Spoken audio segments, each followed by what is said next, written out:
O mundo entra em lockdown energético. Isso não parece um lockdown clássico. Quem sabe uma nova modalidade do fique em casa.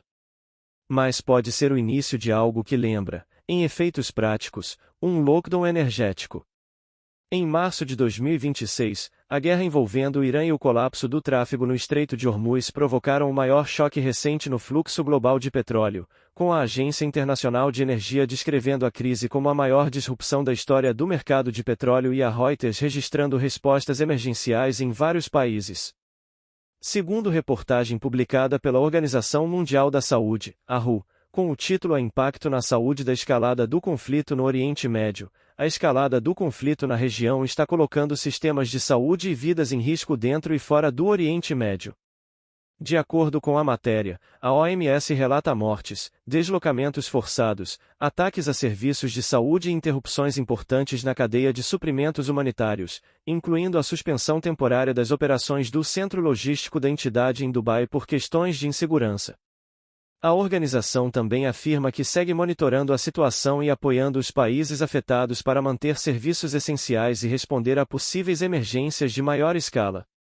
Além disso, a OMS também está pré-posicionando suprimentos para traumas e medicamentos essenciais, apoiando os países na manutenção de funções críticas de saúde pública, bem como ampliando a preparação para riscos químicos, biológicos, radiológicos e nucleares. Essas informações foram divulgadas originalmente pela Organização Mundial da Saúde, e você pode conferir a matéria completa no link disponível nos comentários. De igual maneira, segundo reportagem publicada pelo portal AOL, com o título A Organização Global recomenda trabalhar em casa e dirigir mais devagar para economizar energia, um organismo internacional fez um apelo para que governos e população adotem medidas simples de economia de energia, como ampliar o trabalho remoto e reduzir a velocidade ao dirigir. De acordo com a chamada pública da matéria, a proposta é diminuir o consumo de combustível em meio às pressões sobre o mercado global de energia. Essas informações foram divulgadas originalmente pelo AOL, e você pode conferir a matéria completa no link disponível nos comentários. Segundo reportagem publicada pela Agência Internacional de Energia, IEA, com o título A Novo relatório da IEA destaca opções para aliviar a pressão dos preços do petróleo sobre os consumidores em resposta às interrupções no fornecimento no Oriente Médio. A Agência Internacional de Energia apresentou um conjunto de medidas para reduzir o impacto da alta do petróleo sobre consumidores e economias. De acordo com a publicação, as interrupções no transporte de petróleo pelo Estreito de Hormuz apertaram o mercado global, elevaram o barril para mais de $100 e pressionaram especialmente os preços do diesel, do querosene de aviação e do gás liquefeito de petróleo, o GLP. A IEA afirma que, além da liberação de estoques emergenciais, governos, empresas e famílias podem adotar ações imediatas para cortar o consumo, como ampliar o trabalho remoto, reduzir limites de velocidade, incentivar o transporte público, evitar voos quando houver alternativas e priorizar o uso do GLP para necessidades essenciais, como cozinhar. Essas informações foram divulgadas originalmente pela IEA, e você pode conferir a matéria completa no link disponível nos comentários. E aqui está o ponto central: o problema não é só faltar combustível em alguns lugares. O problema é o que essa reação em cadeia revela a nova narrativa da elite, para culpar combustíveis fósseis e te controlar usando como argumentos dependência, fragilidade logística e perda de margem de decisão. Quando universidades fecham antes do previsto em Bangladesh, quando Sri Lanka decreta folga semanal para economizar combustível, e quando governos começam a reorganizar trabalho, transporte e consumo, o debate deixa de ser apenas econômico. Ele passa a ser sobre poder, soberania e capacidade real de funcionamento. Hoje você vai entender por que essa crise não deve ser lida só como uma alta de preços. Ela expõe uma verdade mais desconfortável: sociedades inteiras ainda dependem de fluxos energéticos tão concentrados que um bloqueio distante pode reordenar a vida cotidiana em poucos dias. E a pergunta que fica é simples: e isso foi uma emergência passageira ou um ensaio involuntário de como funciona um mundo sem folga energética? Vamos organizar as peças sem exagero e sem ingenuidade.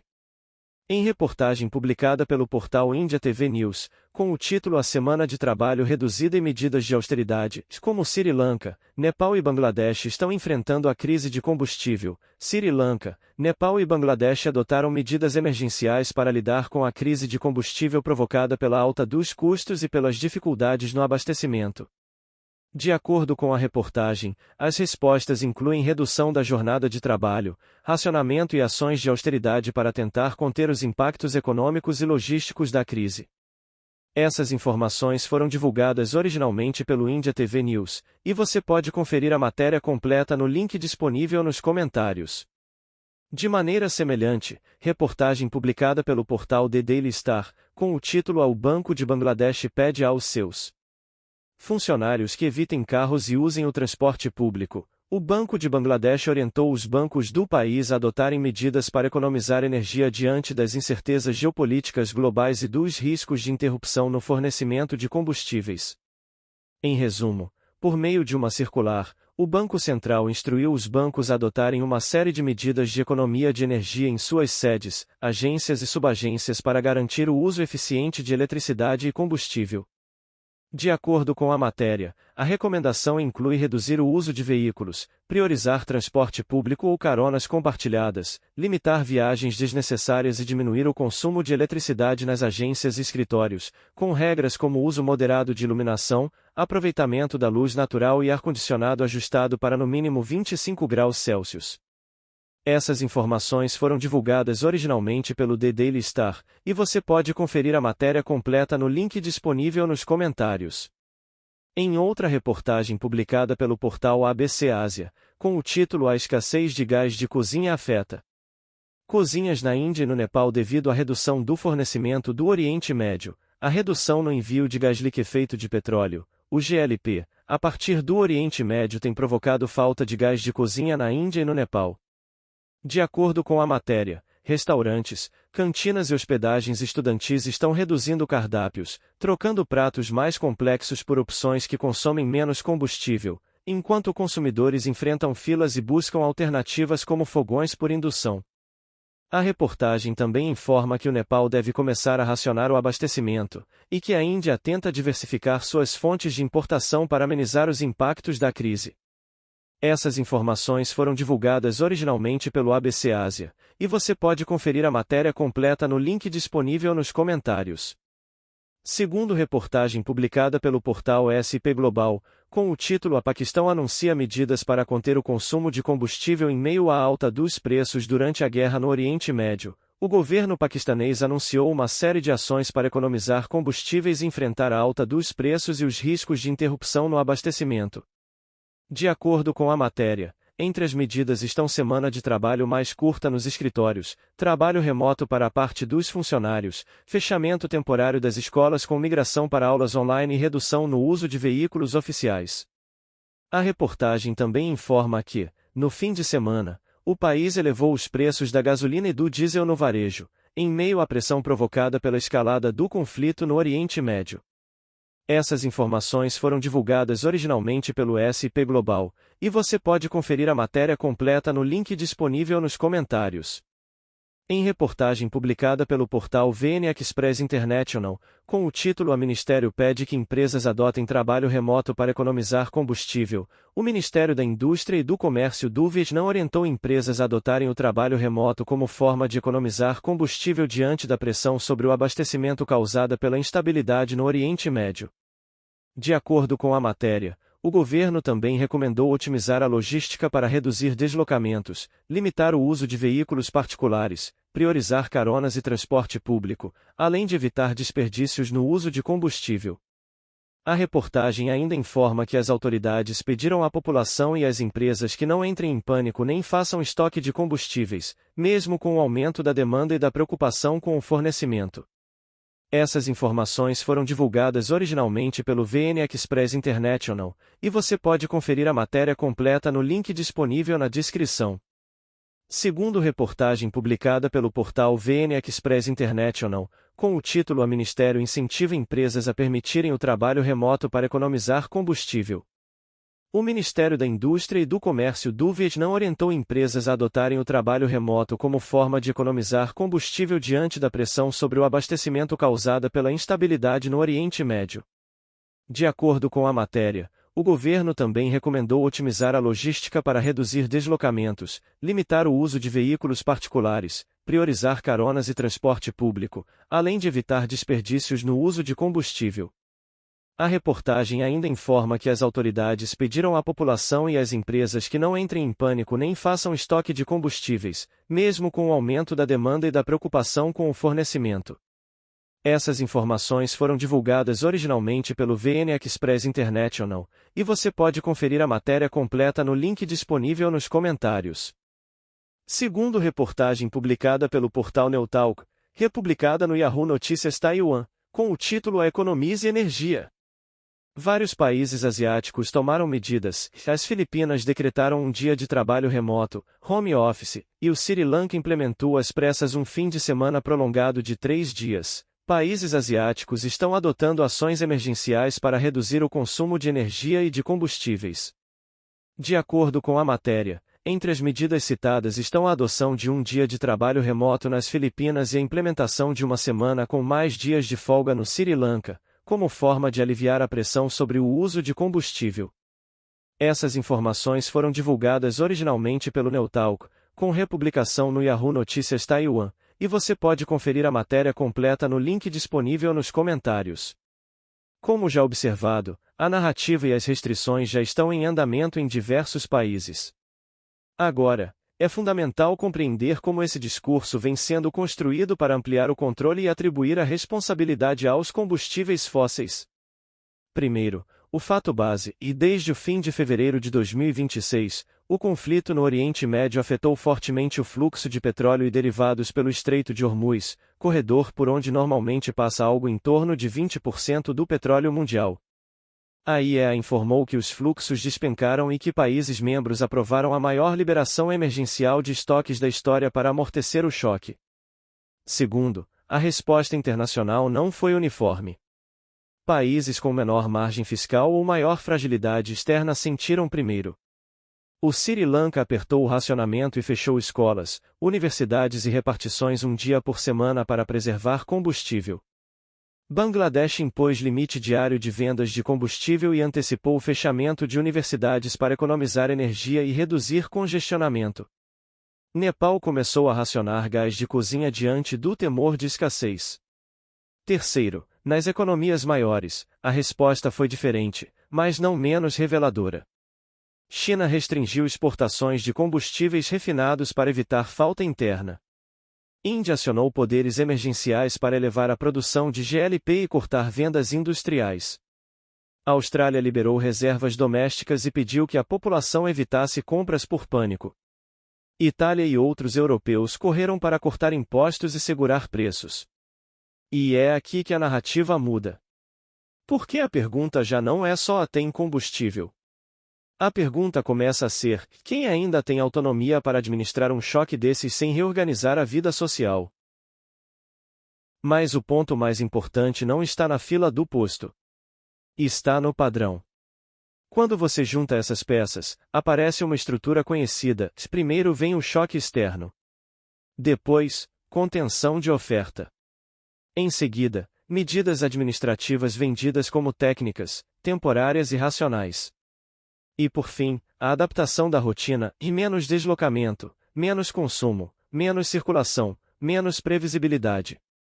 Observe a sequência. Em alguns países, o Estado passa a decidir quem pode comprar, quanto pode comprar e quando pode circular. Em outros, a intervenção vem pelo lado do preço, do subsídio, da restrição à exportação ou da reorganização do trabalho. Em todos os casos, o discurso oficial tende a ser o mesmo: se é provisório, necessário e para estabilizar o sistema. Isso te lembra algo? Deveria. Não porque seja a mesma coisa que os lockdowns sanitários, mas porque revela o mesmo mecanismo institucional, e diante de uma crise sistêmica, governos ganham espaço para regular mobilidade, consumo e rotina em nome da gestão de emergência. Só que aqui existe uma diferença decisiva.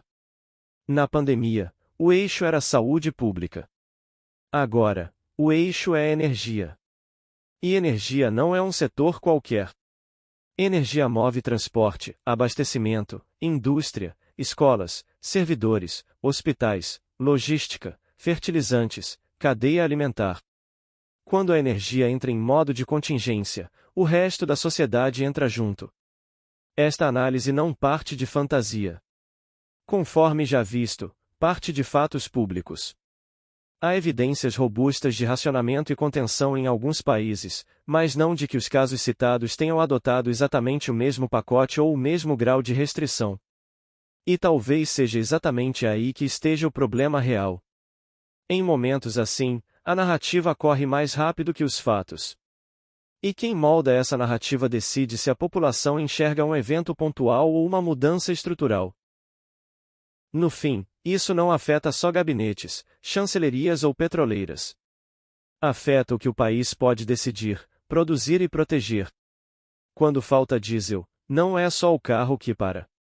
Para a distribuição de mercadorias, o transporte escolar, parte da produção agrícola, a operação de geradores, o custo do frete e o preço final da comida.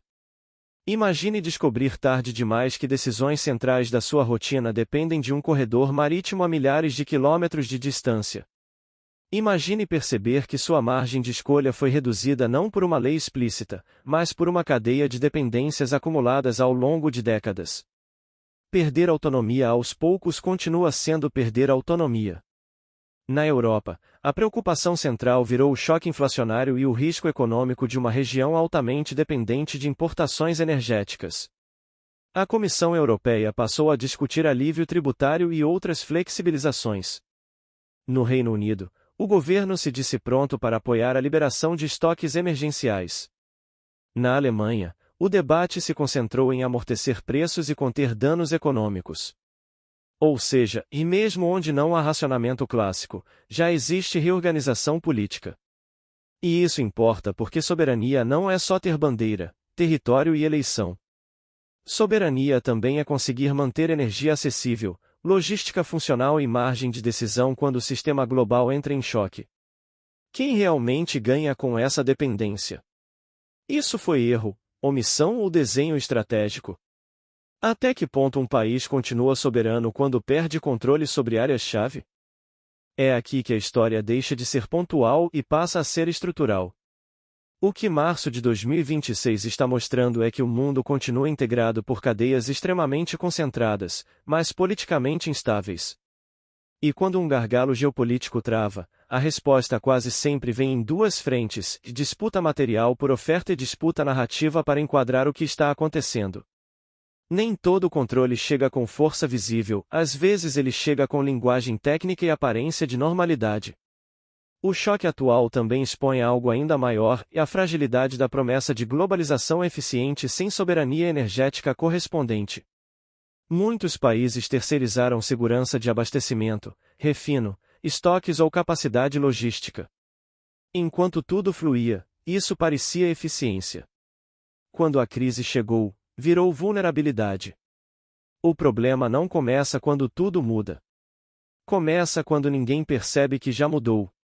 E talvez a pergunta mais desconfortável seja esta: se um choque externo já consegue empurrar tantos governos para medidas de contenção, o que aconteceria numa crise mais longa, mais coordenada ou mais profunda? Então vamos fechar com precisão. Chamar isso de lockdown energético pode ser excessivo se a expressão for usada como fato fechado e uniforme para todos os países.